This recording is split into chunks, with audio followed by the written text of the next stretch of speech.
मुख्यमंत्री जी, आप पूरे प्रदेश भर में एक दौर चलाए हुए हैं, ये भी बंद करो, वो भी बंद करो, सब कुछ बंद कर दिया।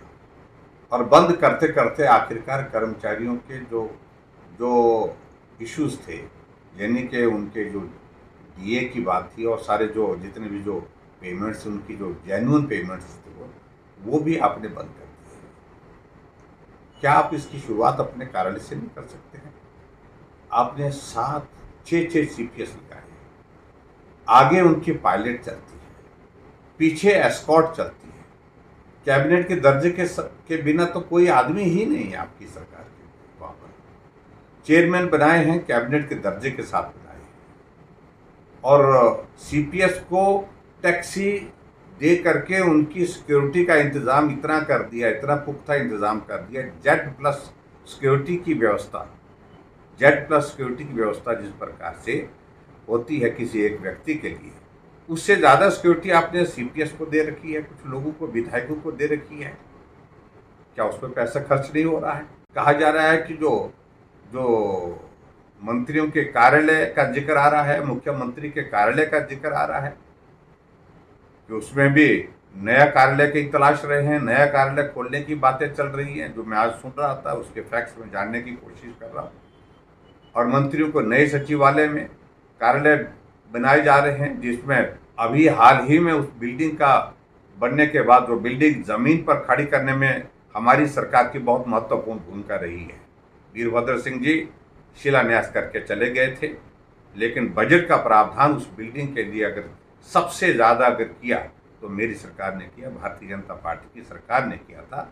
आज वो भवन बनकर के तैयार है, आपने उसका उद्घाटन किया, और उद्घाटन करने के बाद उसके कमरे फिर से तोड़ने शुरू कर दिए, नई बिल्डिंग, और उसके बाद उसके कमरे तोड़ने की शुरुआत करके कहा कि ये बड़े कमरे चाहिए वहाँ पर। मैं उन सारी चीज़ों को लेकर के हैरान भी हूँ थोड़ा।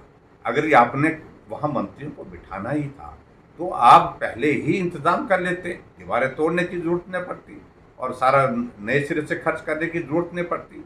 ये तो हालत है। हिमाचल प्रदेश में जब भारतीय जनता पार्टी की सरकार रही, समय पर वेतन मिलता था, समय पर हमने डीए की किस्तें भी जारी की, कर्मचारियों के जो रिम्बर्समेंट के लिए जो पैसा था, मेडिकल रिम्बर्समेंट का जो पेंडिंग था कांग्रेस के ज़माने से, उस पेमेंट को भी वो भी पैसा हमने जारी किया।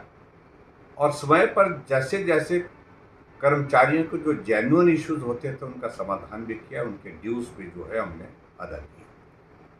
लेकिन आज कर्मचारी हताश है, निराश है। आपने तो कर्मचारियों के बारे में बहुत सारी बातों का जिक्र किया है, लेकिन आज आप कह रहे हैं कि अभी साल भर तक जो है, लगभग 8 9 महीने तक जो है, कोई भी हम जो है वो डीए की किस्त जारी करने की परिस्थिति में नहीं है। क्या आपको ये मालूम पहले नहीं था कि हिमाचल किस तरह के आर्थिक तंगी के दौर में से गुजर रहा है?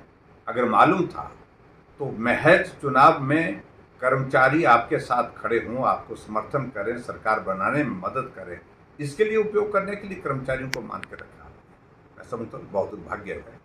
और हिमाचल प्रदेश में अभी तक जो हालात बने हैं, एक एक बात को लेकर के मैंने कहा था कि जो गारंटियां दी हैं, उन गारंटियों को पूरा करने के लिए 10 जन्म लग जाएंगे। एक एक गारंटी जो है वो दी हुई, आज लोग पूछ रहे हैं उन बातों को, आज मुकर रहे हैं मुख्यमंत्री, संभव नहीं है।